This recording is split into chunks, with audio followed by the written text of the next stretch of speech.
l'Okavango, au Botswana, se dresse l'île de Dead Tree Island. Ces terres riches en eau sont couvertes de verts pâturages. Un territoire fortement convoité.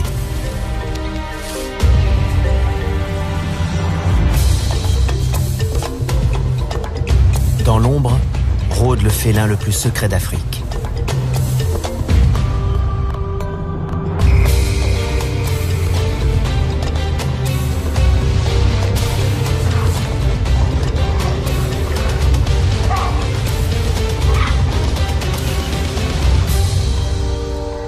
Contraints de partager le même territoire, 3 léopards vivent une cohabitation de plus en plus difficile. Liée au rythme des saisons, cette vie commune est source de tensions et de conflits et va déboucher sur un drame.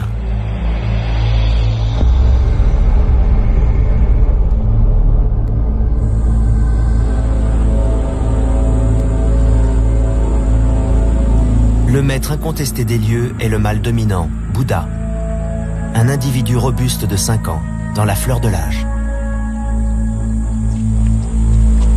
L'une de ses femelles entre et sort régulièrement de son territoire. Grimpeuse hors pair, elle escalade avec agilité les grands ébéniers et saucissonniers de Moremi. Elle porte le nom de Mosweo, pelage pâle.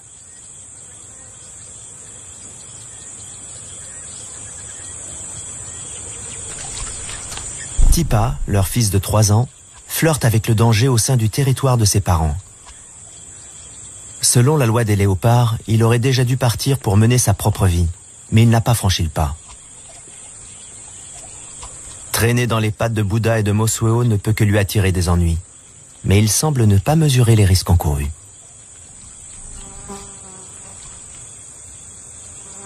Récemment, un événement est venu chambouler la vie de Mosweo.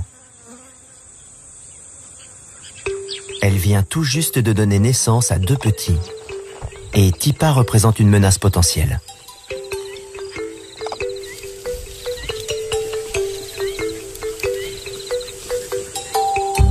La portée émerge du terrier soigneusement dissimulée. Jusqu'à présent, la mère s'en est bien tirée. Cet été, les proies ont été abondantes.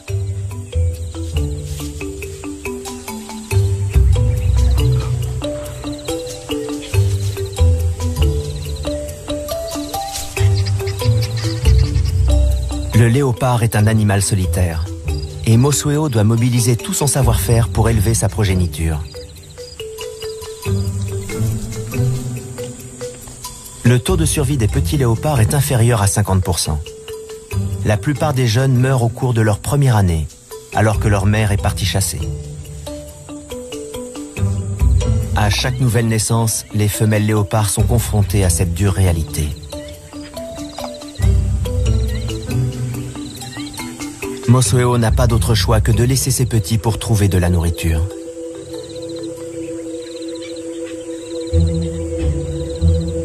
Tipa est le seul survivant de sa précédente portée. C'est aujourd'hui un jeune adulte, mais il continue de traîner près du terrier et de fréquenter les chemins familiers de son territoire natal.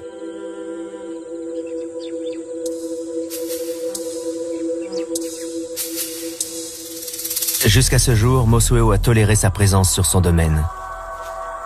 Mais l'heure est venue pour lui de partir.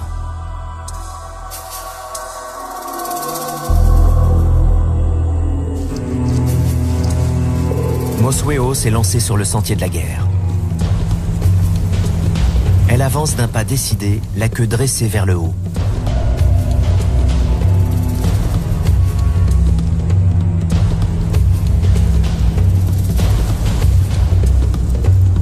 Il est temps de rompre définitivement les liens qui les unissent.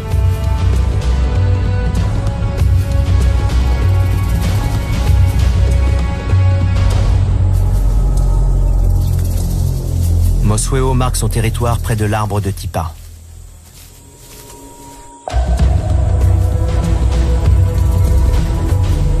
Elle affiche ouvertement son hostilité à l'égard de son fils. Leur relation a dégénéré en conflit ouvert.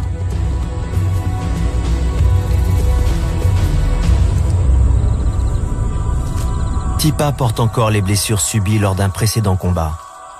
Bien qu'il dépasse sa mère en taille, il reste relativement docile. Il finit par s'éloigner à contre-cœur, mais il continue imprudemment à rôder aux abords du territoire de sa mère.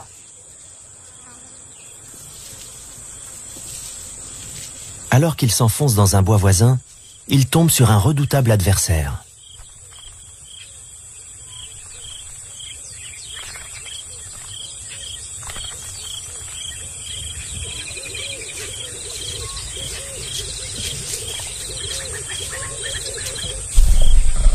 L'odeur des félins l'avertit du danger. Il doit se montrer prudent.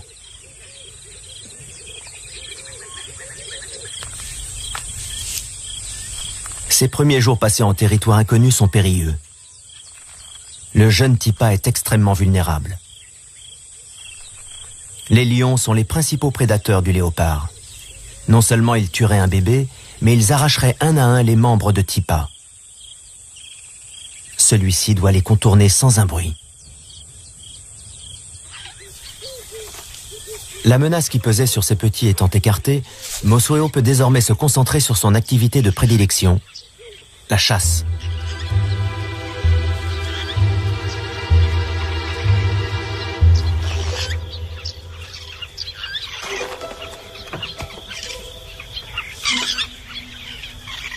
Mosweo est une excellente grimpeuse. Elle aime se poster à 7 ou 8 mètres au-dessus du sol.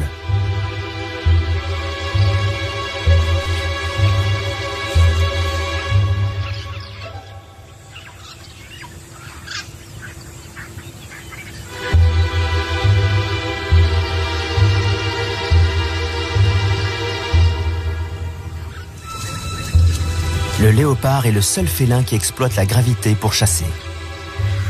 Mosweo est experte en la matière.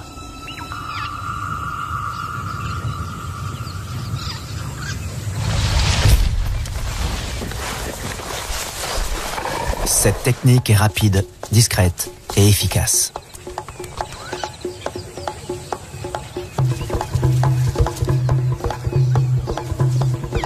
Mais les cris d'alarme de l'impala ont trahi la présence du prédateur dans la forêt.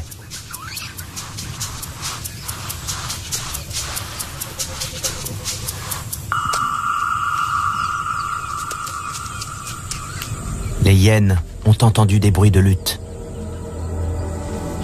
Mosweo doit cacher son butin avant d'être repéré. Les hyènes chassent en meute. Elles sont fortes et agressives. Qui plus est, elles tuent les petits léopards. Mosweo doit éviter à tout prix qu'elle ne découvre son terrier.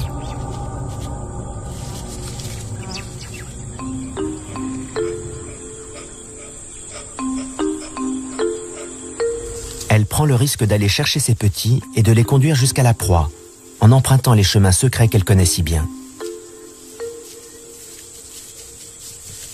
Elle ne peut mettre la carcasse à l'abri dans un arbre, car ses bébés ne savent pas encore grimper.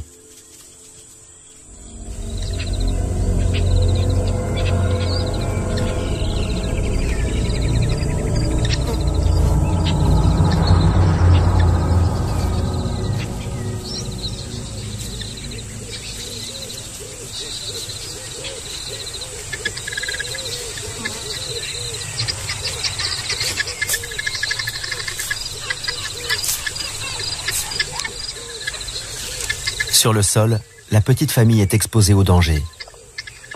Rester dissimulé est sa seule option.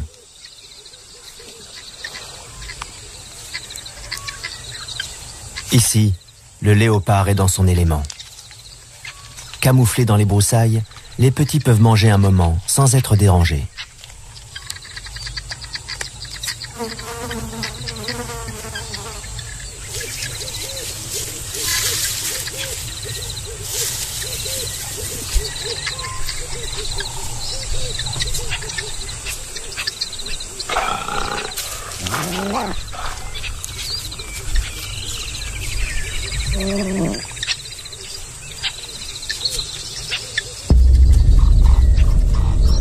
Les hyènes ont senti l'odeur de la viande.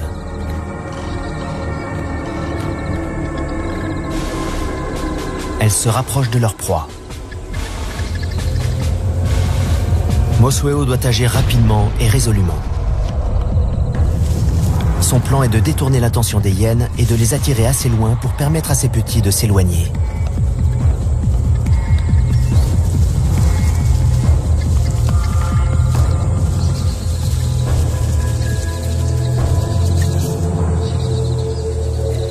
Les léopards oscillent sans cesse entre sécurité et danger. Et si les individus solitaires parviennent à un équilibre parfait, les mères doivent parfois consentir à des sacrifices, comme de laisser les hyènes s'emparer de leur butin.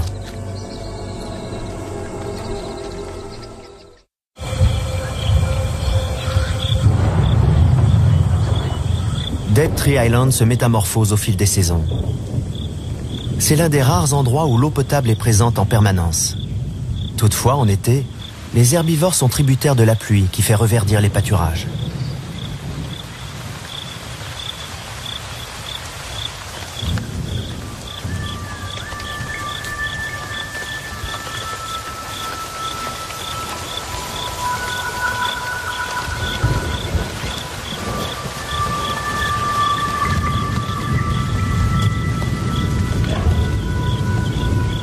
Les effets de ces précipitations se font sentir à travers tout le delta et au-delà.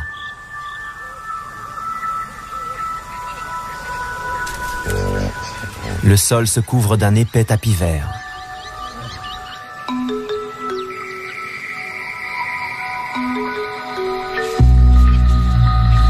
Les feuilles poussent, les bourgeons éclatent, l'herbe surgit. Les animaux quittent la forêt et s'éparpillent dans les plaines alluviales environnantes.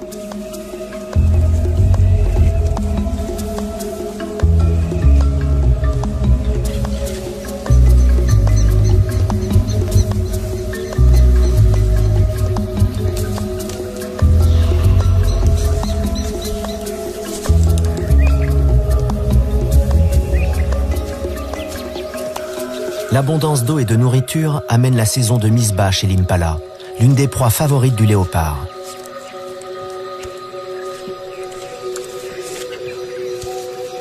Les naissances interviennent à l'époque la plus favorable en termes de nourriture et de protection.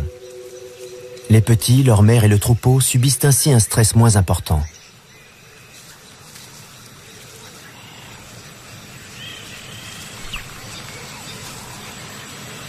Toutefois, les nouveau-nés sont extrêmement vulnérables et confrontés à toute une série de menaces.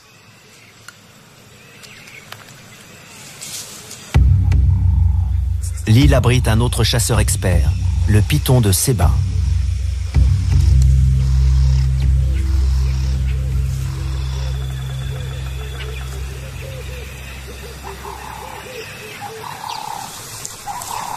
Les puissants anneaux enserrent le petit impala jusqu'à lui ôter le dernier souffle de vie. Puis le serpent gobe sa proie en ouvrant largement sa gueule grâce à l'articulation particulière de sa mâchoire.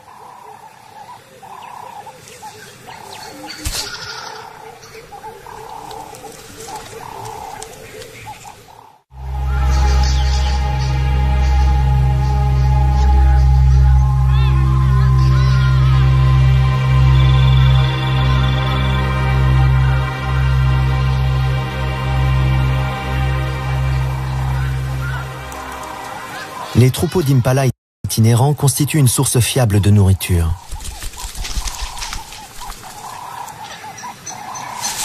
Au cours de la nuit, Mosueo a tué l'une des bêtes et a dissimulé la carcasse fraîche dans un fourré. Elle se nourrit rapidement. Pour partir chasser, elle a dû laisser ses petits seuls et sans défense. Elle doit les rejoindre au plus vite.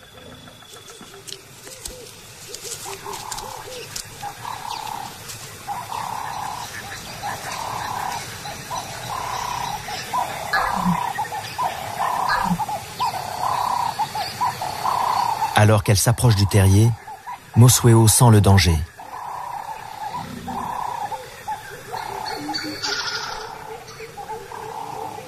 Les hyènes sont passées à l'attaque.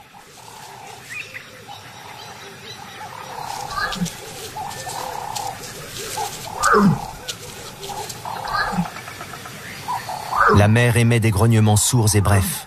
uniquement destiné à ses petits.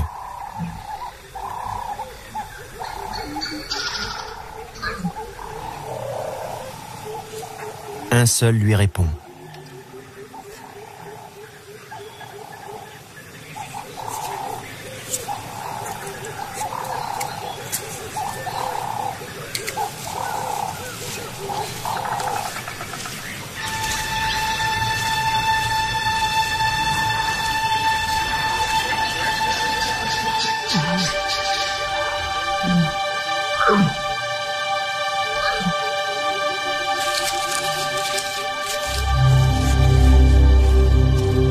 Le cauchemar de toutes les mères s'abat sur Mosueo.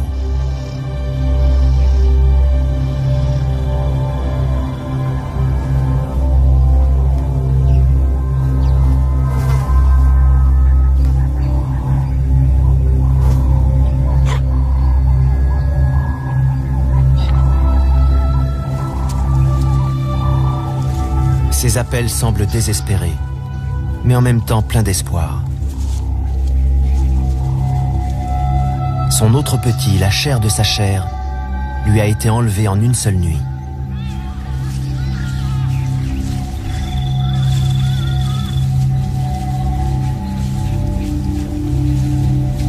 Elle n'a pas d'autre choix que de se remettre en route.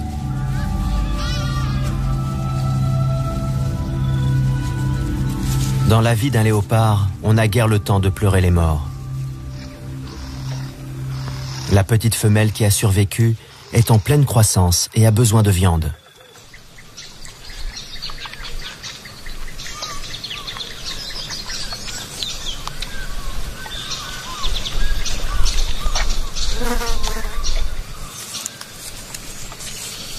Son bien-être dépend de la connaissance approfondie qu'a sa mère de cette partie du delta.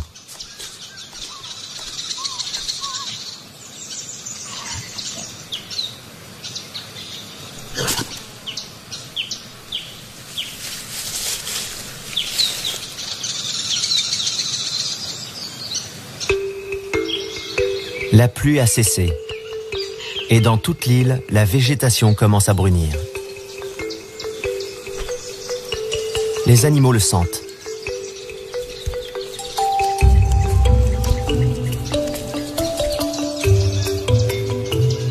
Les saisons déterminent les modèles de comportement.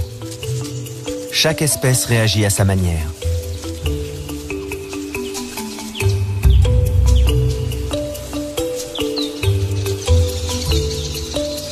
Chez les koudous, le mâle choisit une femelle et la poursuit de ses assiduités.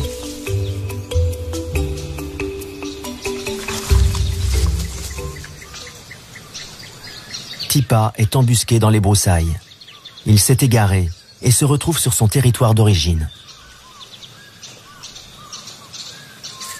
Tout à leurs amours, les koudous sont inconscients de la menace.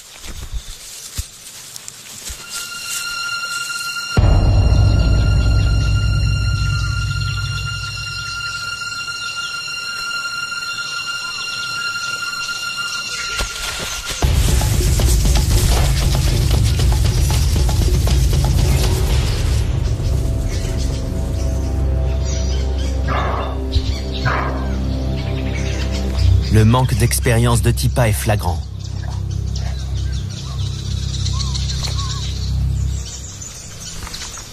Peut-être est-il encore trop jeune pour réaliser qu'il ne devrait pas gaspiller son énergie à essayer d'atteindre l'inaccessible. Il ne fait pas le poids face à un animal de la taille d'un koudou.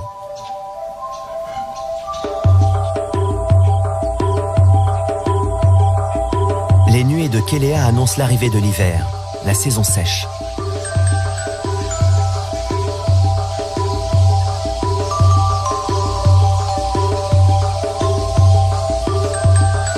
Attirés par la présence permanente de l'eau, de nombreux animaux gravitent autour de l'île.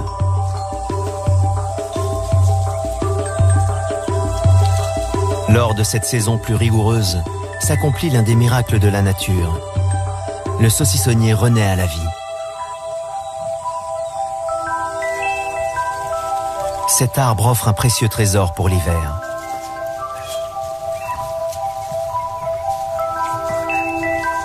Des fleurs remplies de nectar. Un délice pour les babouins qui boivent à même le calice rouge cramoisi.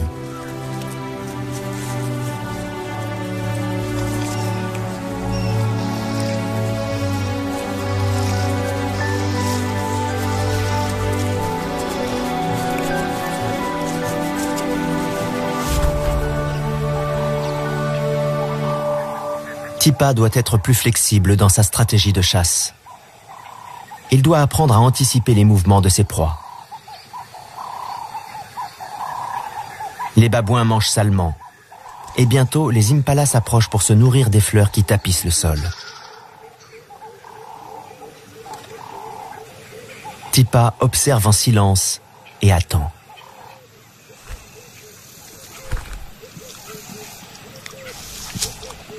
Il faut que l'impala s'approche.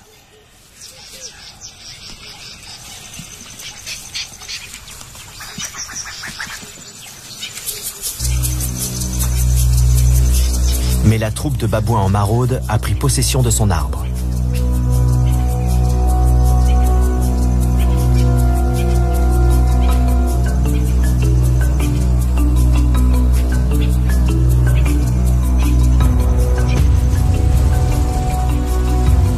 Tipa n'a pas la force de Bouddha, et les singes ne toléreront pas sa présence. S'ils l'attrapent, ils tenteront de le tuer.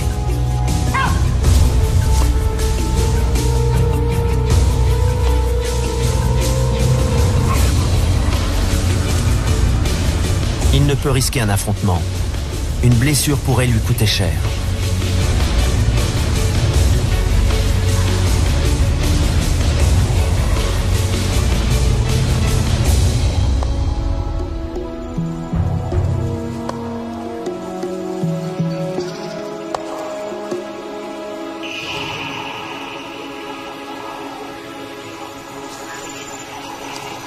Posté à bonne distance, Mosweo observe la scène.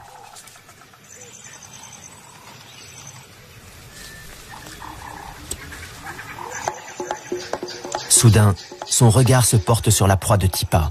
Silencieusement, elle se met en chasse.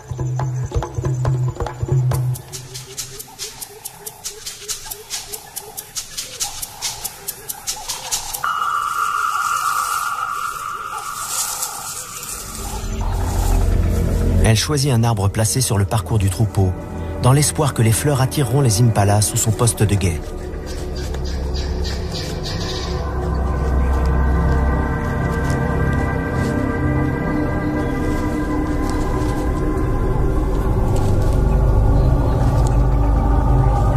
Mosweo fait preuve d'une grande patience. Elle observe les mouvements des antilopes et identifie sa proie.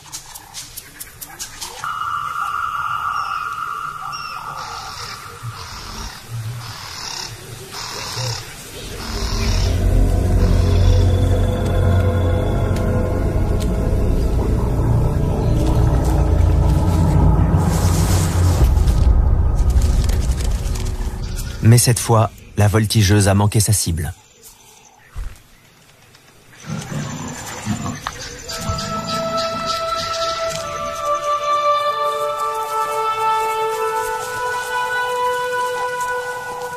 Elle est désormais démasquée et les impalas la surveillent de près.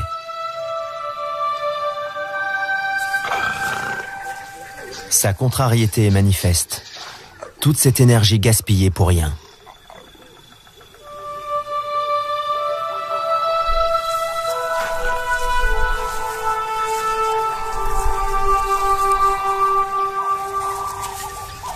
Mais elle doit poursuivre son chemin. Elle est à découvert et les babouins sont toujours dans le secteur.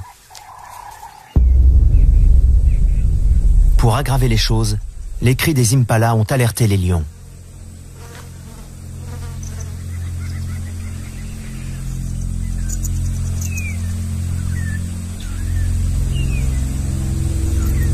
Mosweo doit jouer au chat et à la souris pour regagner son terrier, sans en dévoiler l'emplacement.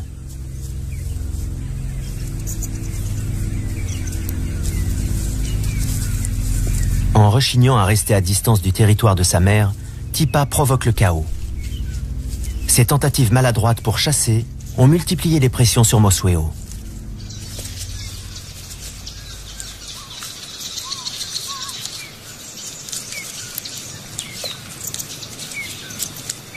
Elle est soulagée de retrouver son bébé sain et sauf.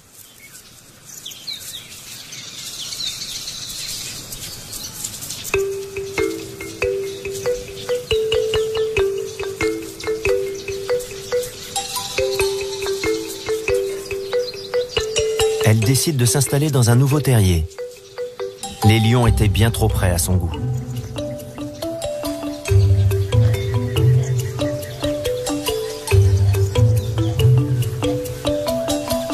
Désormais âgée de 5 mois, la petite femelle affirme son caractère.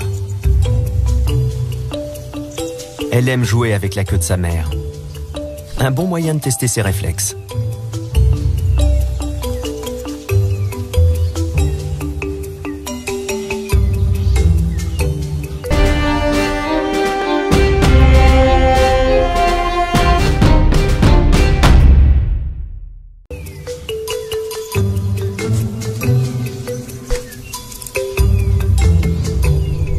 Dissimulée dans les herbes sèches, Mosueo se repose. Elle doit recouvrer ses forces avant de repartir chasser.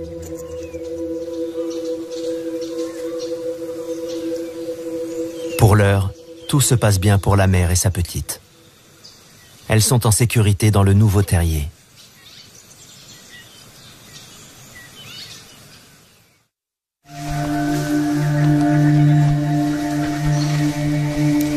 L'hiver pousse les éléphants à quitter le désert environnant pour gagner l'île.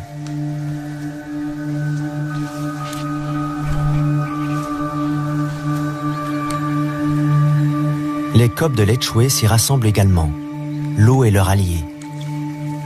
Dans ces trous d'eau, ils sont à l'abri de la plupart des prédateurs. Ils sont plus gros que les impalas, mais constituent des proies potentielles pour un grand félin comme Bouddha.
Les coqs se retournent et observent leur assaillant.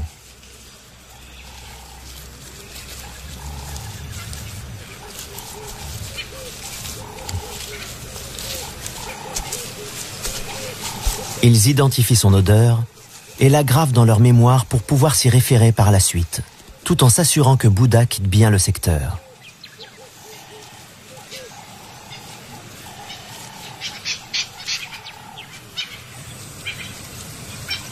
Avec l'arrivée de l'hiver, Mosueo doit parcourir de plus grandes distances et franchir les plaines dégagées pour trouver les fourrés dont elle a besoin pour chasser. Elle suit les déplacements de ses proies, imitées par les autres prédateurs.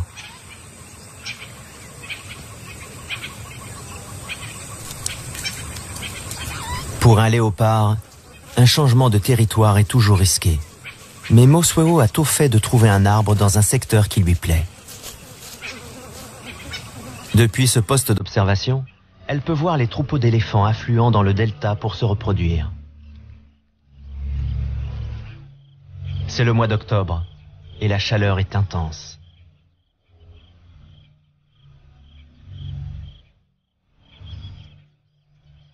Les eaux pluviales qui avaient apporté la vie dans la région se sont presque évaporées.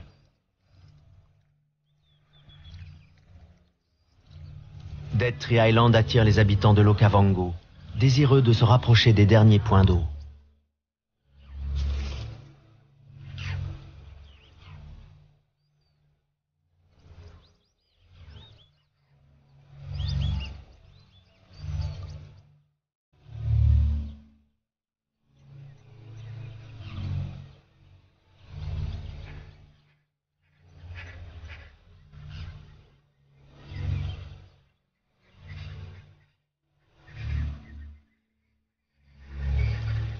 De ces réserves d'eau dépend à présent le sort d'une foule d'animaux.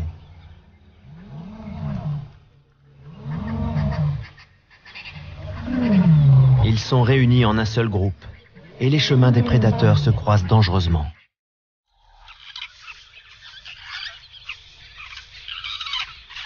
La petite de Mosueo est parvenue à un âge où elle commence à pousser plus loin ses explorations. Il est grand temps qu'elle apprenne à grimper.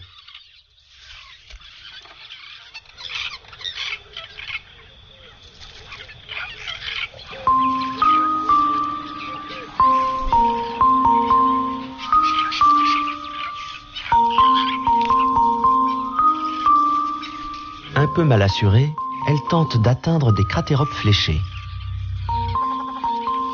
Elle est petite et encore vulnérable, d'autant qu'elle est devenue curieuse et qu'elle est désormais capable de s'aventurer hors du terrier, en particulier lorsque sa mère n'est pas dans les parages.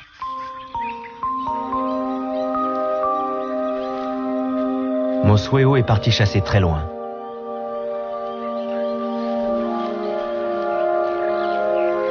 Elle ne vient pas souvent dans cette partie de l'île et laisse sa trace pour imposer sa présence.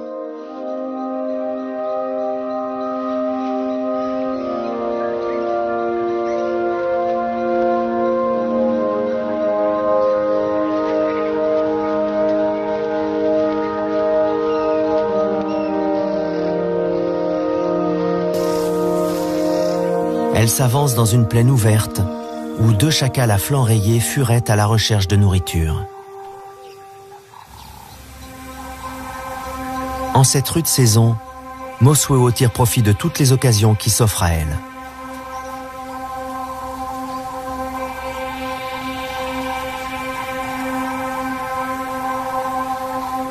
Bien qu'ils ne fassent pas partie de ses proies habituelles, les chacals sont rapidement pris pour cible.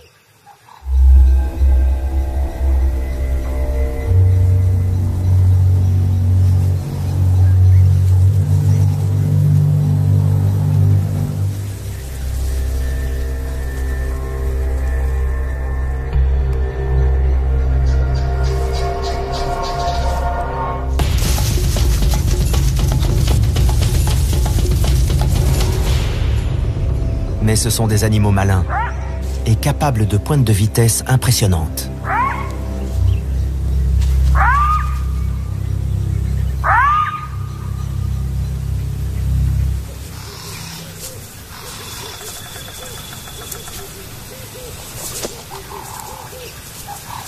Irrité par son échec, Mosueo laisse sa trace et reprend son chemin.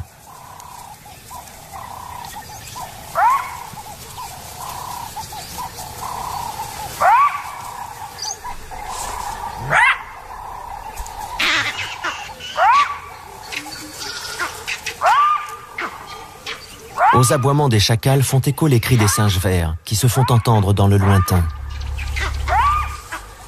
Ces cris d'alerte inquiètent Mosueo. Ils proviennent de la zone où se trouve le terrier.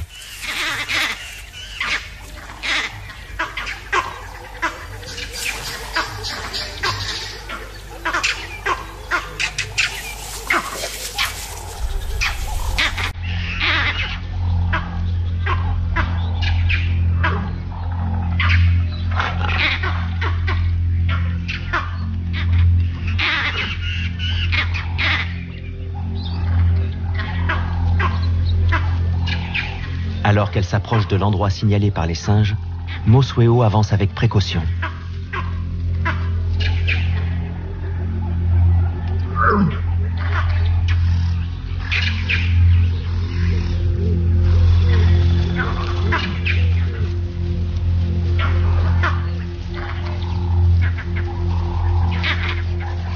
Elle se met à fouiller le secteur. C'est alors qu'elle découvre le drame.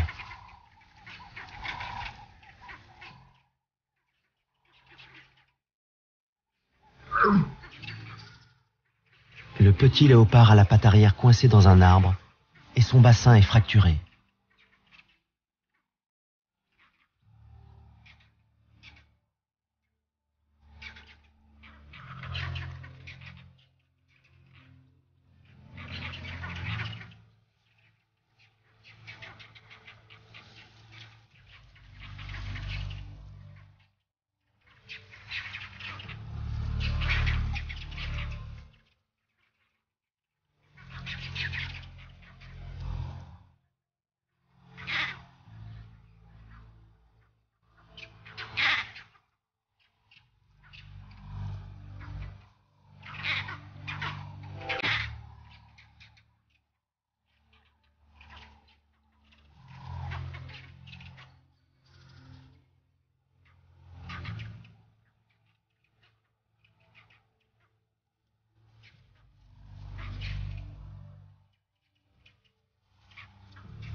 Aucune de ces tentatives ne peut aider son deuxième et dernier bébé.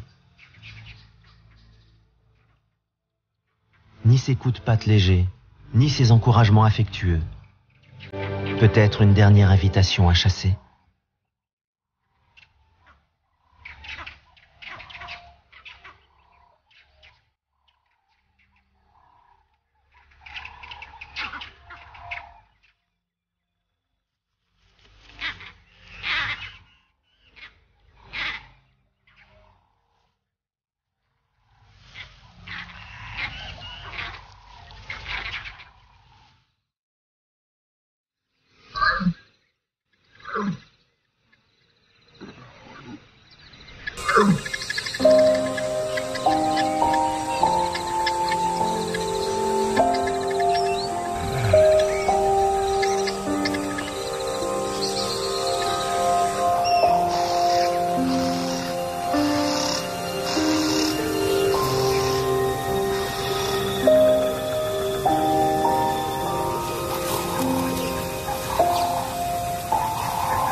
Sa voix se fait presque implorante.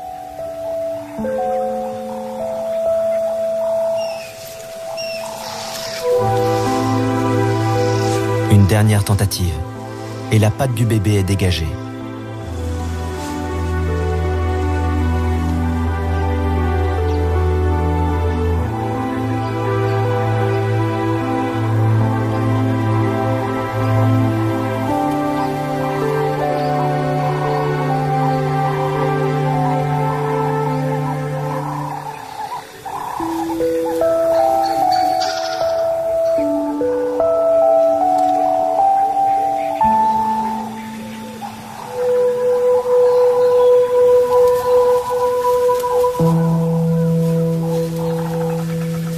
Mais Mosweo ne peut plus rien faire.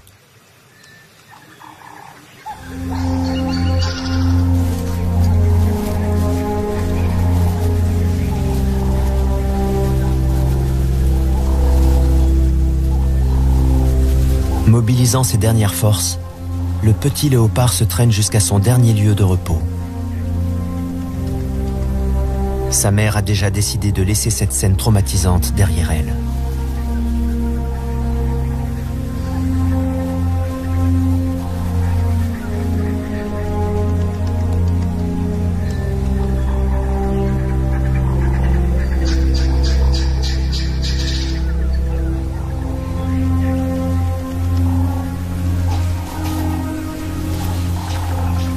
En se frottant contre un arbre, Mosweo semble vouloir effacer la douleur. Peut-être est-ce ainsi que les léopards pleurent leurs petits.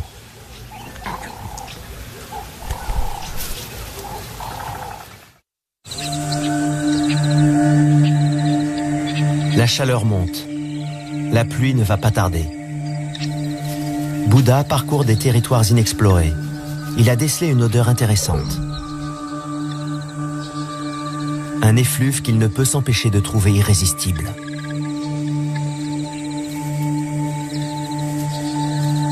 Une nouvelle femelle s'est introduite dans son domaine et son odeur titille ses narines. Plus grande et plus robuste que Mosweo, elle apporte la promesse de nouveaux gènes sur l'île.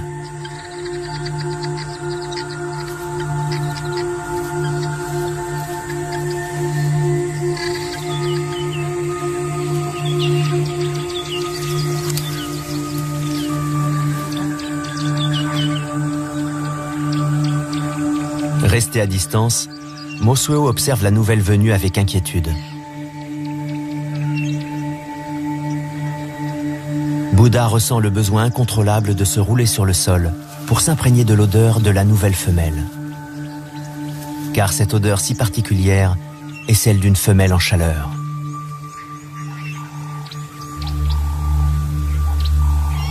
Mosweo suit les traces de Bouddha. Ses cris d'appel sont graves et bien distincts, mais elle sait qu'ils ne lui sont pas destinés. L'odeur qu'elle perçoit ne lui plaît guère. C'est l'odeur d'une autre femelle, une rivale. Instinctivement, Mosuo tente d'effacer les traces révélant la présence de la nouvelle venue. Mais il est trop tard.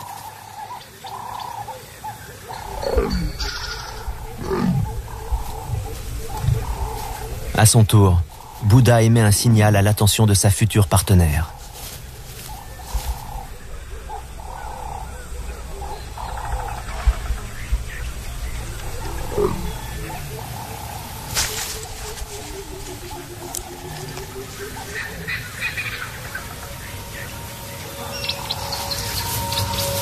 La nouvelle femelle s'empresse de répondre à son invitation. Mosuo bat en retraite. Ses efforts sont vains.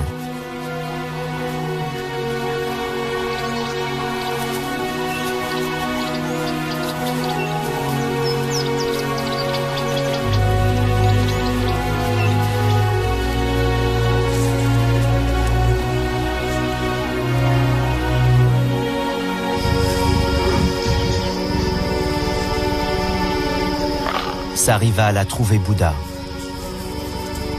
Elle entre en contact avec lui.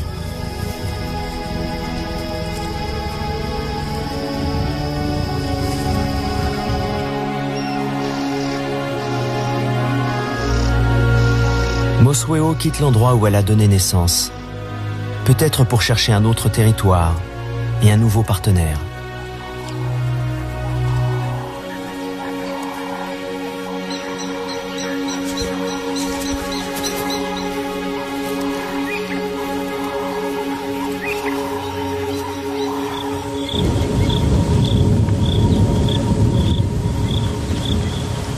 L'hiver et la sécheresse s'achèvent enfin.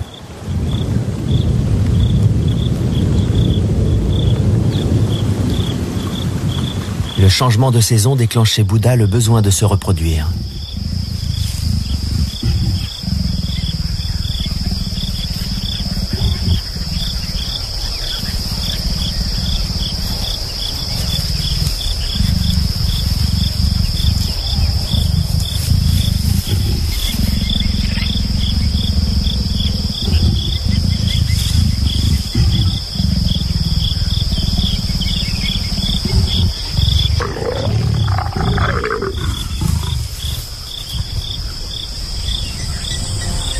Une nouvelle ère débute pour les léopards de Dead Tree Island. Les deux partenaires vont s'accoupler pendant plusieurs jours, jusqu'à ce que la femelle soit fécondée.